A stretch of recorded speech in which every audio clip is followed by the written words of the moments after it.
What up? You're watching me on 106KMEL.com. I'm Killer Mike, and I'm interviewing with the homie Big Von. 106 KMEL. All the way live, one of my favorites.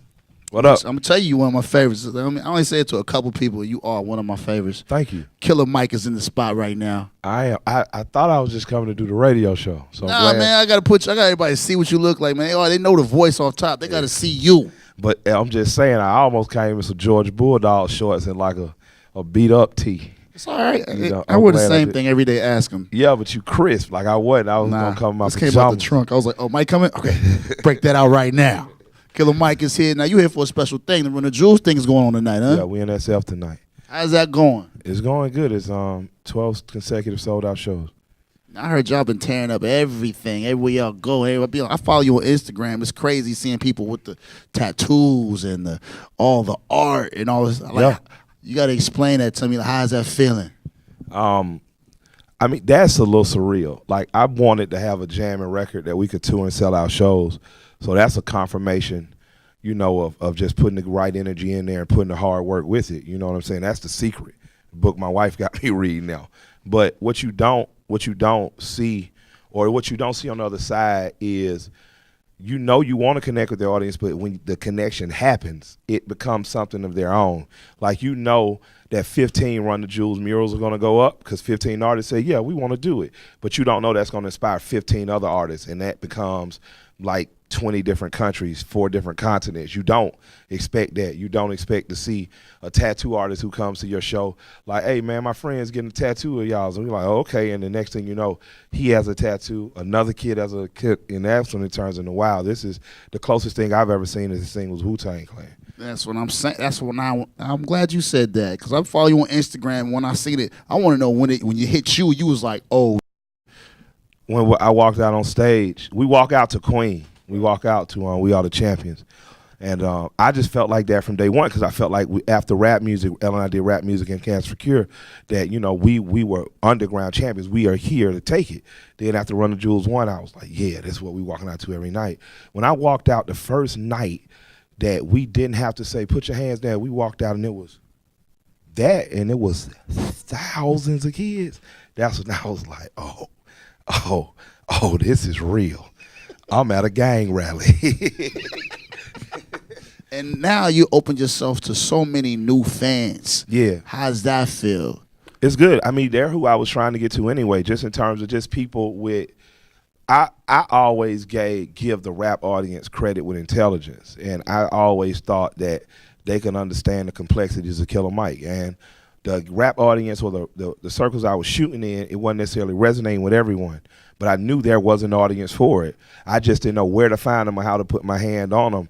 But, with Elle and I partnering and me bringing audience and him bringing audience and us doing this together, we waking up some kids who didn't even know who we were just with the sound and what we do. I knew that the kids were out there, and now to see them, and to be witnessing it, it just means a lot. The only thing that probably means a tad more, or not even more, or the only better thing is the people that had the confidence in me through the Pledge series. And they followed me through that whole series into rap music and come out on the other side a part of this bigger thing. Like when I go to D.C., I see the same face of the same people that were there when I had 100 people in the crowd that are now there when it's a sellout 1,000 people crowd. And that makes, and I know them, you know what I mean? And they know me, and they don't ask for free tickets. They still buy the tickets. They come out, and that means the world because that's a genuine relationship and connection, and that's something different than, oh, he got a hot record. And now y'all about to start doing the world. You had the country, now the world. Yeah. Killer Mike.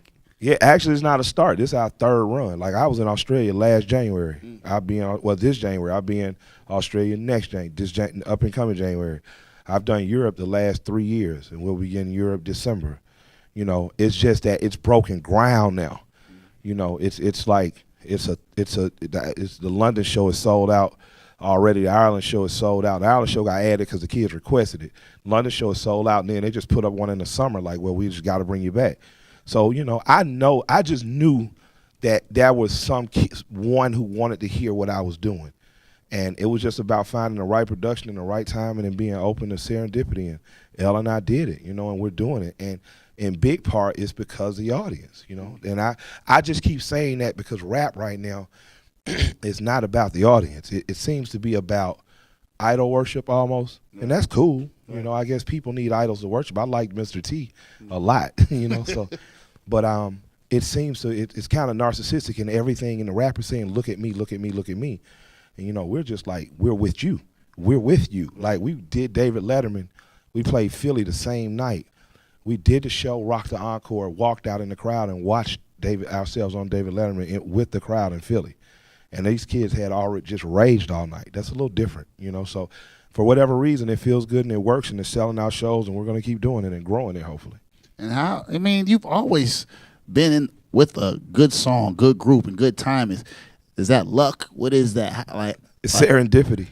Like it's being prepared for it. Right. You know, I've known a lot of people that were lucky and just squandered luck, and I've never been lucky. I couldn't hit the lottery, man, if I had a brick and it was a wall. But you know, when it comes to using my talents when they're needed at the time, I've never been afraid to do it, and I've been with it, you know, and my whole career has been serendipity. I happen to be Big Boy's little brother's partner, and I happen to be able to rap my butt off, and Big was impressed by that, you know. I happen to be willing at a time when the music industry was breaking down to strike out independently, and there happened to be an audience and a need for that, you know what I mean? I happen to make cool friends that happen to have, you know, brought me and LP together. You know, my friend Jason at Adult Swim introduced L and I, and we were just open to work.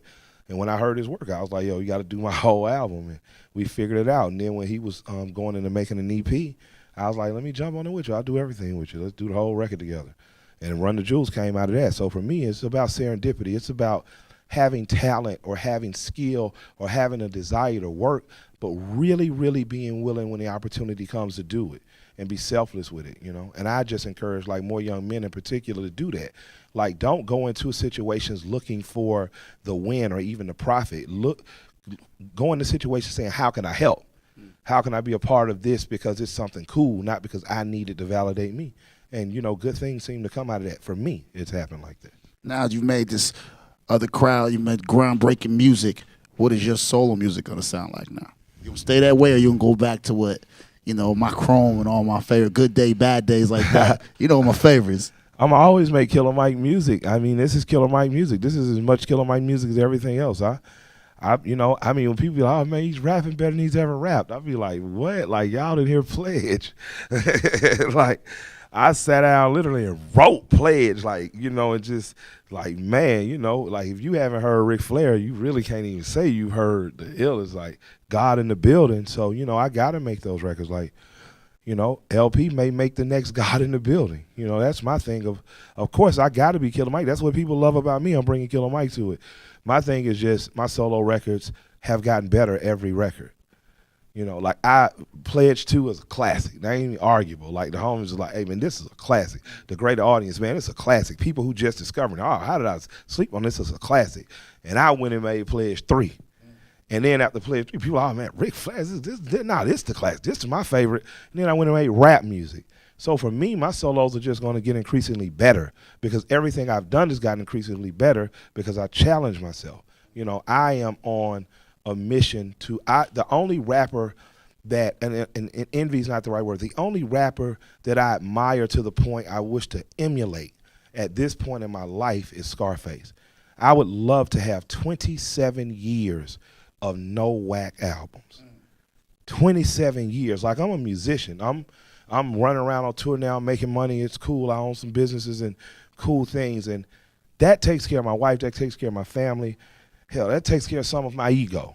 But in terms of my purpose as a musician, what I would like, a legacy I would like to leave, I'd like to do that. And, you know, this is just my 11th year in officially, so I've got a long way to go. So I have goals, whatever ceilings people think they have for me, I don't know they're there, so they're not going to hold me back. Whatever expectations you have for me, those are your expectations. I hope you get satisfied, but I know I'm going to satisfy my expectations. I have a goal. I want to be, you know, a lot of people be, I don't want to rap at 50. If I can get on stage, and I'm going to be able to get on stage to do Run the Jewels at 50, I'm going to do that. You're going to see that. Like, because I feel like I don't want to click it's something that happened when people start clicking a button and they feel like rap is over for them, or they can't rap, or they can't listen to rap. And usually that's when your life get whack. I don't want no whack life. I want a cool life. you know. How's it feel when you got these records out? You've been rapping 10, 11 years, getting it, and now so many young kids are into you. Is that wild? Because the stories you tell is grown up, real dope boy stories, Yeah. police and stuff that go on. But there's young kids that's like, yo, Mike, and you're like, yo. Yeah. I mean, my stories evolve too. Like I tell those stories, but if you listen to a record like Early's just talking about being a 20-something-year-old kid with a dime bag of weed. He happens to be married and have children and be a loving dad, and gets pulled over by the police and his wife gets killed. You know, that's a provocative story to a kid who's, that age. But my thing is, I think what kids resonate with me is, besides the fact he can rap, is the fact I give a show. Solo and with Run the Jewels, like my priority is I'm going to leave you with an impression. You're going to know you saw an event happen, And I think that on my personals, on the solos, people connect with me on a almost like a gospel-esque type. It's something that about the things that I'm willing to be honest about, like in A Crown on Run the Jewels 2. When I talk about, I sold drugs and with that said, I harbor a lot of guilt. And there was 2 women that I had actually encountered, and then I made them one character on the song. I say, down with a shame. Used to walk traps in the rain with cocaine. Used to write raps in the traps as I sat in the rain. And I pray that God give me a change, give me a lane, give me the fame, and I promise to change. Won't be the same kind of man that puts cocaine in this lady's hand. Heard she was pregnant, I reckon. I'm guilty, I reckon, because I hear that this shit can hurt baby's brain. Heard he was normal till 3, and then he stopped talking. Since then, ain't nothing been the same. Like, that takes a lot to say. You know what I mean? That poured out of me in a freestyle at 3 in the morning. So I think that kids are attracted to that honesty, and they're attracted to the energy on stage and the passion I bring. But for whatever reason, I'm going to honor them respecting me and liking it by giving them everything I got. I'm going to leave every bit of everything I had on that stage every time they see me. That's what it is. Killer Mike is here. I want to know, I've known you a long time. Did you ever think in your starting of your rap to now that your area will become the mecca for hip-hop right now? Yeah. You knew that was going to happen. You knew we was going to take all the light was just going to turn this way, and it would have to come from your area first for it to pick up like this. Yeah. The same way when we was young, man, we knew that, like, Too Short came to Atlanta because it was cool. We knew that Hammer hung out with Dion because it was cool. Man, let me tell you something, man. If you're black or if you're urban or into that, there's no other place to be in the world in Atlanta. Like, we got great houses for very great value. Candace got what? Candace from Real Housewives got a what? $3 million mansion, right. $2 million mansion. You played maybe a half a meal, probably 150 less. You know what I mean? Yeah. All black neighborhood. She lived out the street from the mayor. Like, how could it not be the capital? And Atlanta kills itself every 2 years and reinvents itself. That's the secret. The secret is what time you get tired of Atlanta, you hate it. Atlanta get tired of itself and they go do something else. Yeah. You hate Snap? Yeah, we hate Snap too. Okay, on to the next thing. On to the next. So absolutely, I thought it would. And I'm gonna tell you what I also knew. I also knew the Bay was gonna bring California back. Yeah. And I just like to say, like, I've the hyphy movement, big, what it was, nasty. But what the Bay is giving in terms of the sound that's going up and down the West Coast, man, it brought the West back in a big way. And what I'm looking forward to, beyond who is the capital of hip hop, because I don't care that Atlanta is so much the focus. I care that the South sees itself as a region still, and I care that our satellite cities still matter. Like, when I was growing up, E40, UGK, 8 Ball, MJG, Outkast, all formed a zigzag across the country we was all connected to. Yeah. You connected through your family lived there. You connected through the music. That's what I'm interested in seeing. Like, when Lil Jon go get 40 Water, that means something to me. You know what I mean? When shouts out to Sue, when he come through Atlanta, and him and Young Frank, AKA, when they hit me like, hey, I'm in the town and I'm just in another city, but like, if you need something, let me know. That means something. That's what I'm looking forward to. That establishment being that line being reestablished and keeping that current more than I am about my city being And, you know, Atlanta, it don't matter if it ain't Atlanta, Houston, Memphis, you know what I mean? If it ain't Oakland, if it's not all of us together mashing, it don't matter. It's just, you know, we got some cool houses, we got some nice parties. We want y'all to come down, move, raise your kids there. But for me, until I see what I saw in my childhood, it ain't right. My childhood, we rocked as a region, and that's what I'm about. All right, Killer Mike is in the spot, man. Run the jewels, new project. What we got to look forward to? Man, Bedlam. I just say, man, the album is top tier jamming. It's I can't even explain that. You can go listen to it for free if you decide to buy it. We like it. If you don't want to buy it, that's cool. Come out to a show. If you come out to a show, buy a T-shirt. You know, my thing is you probably need to see a live show. Need to. Cause if you ain't seen nothing like this. Killer Mike live in the VIP lounge. We still got more. Y'all know what it is. Love.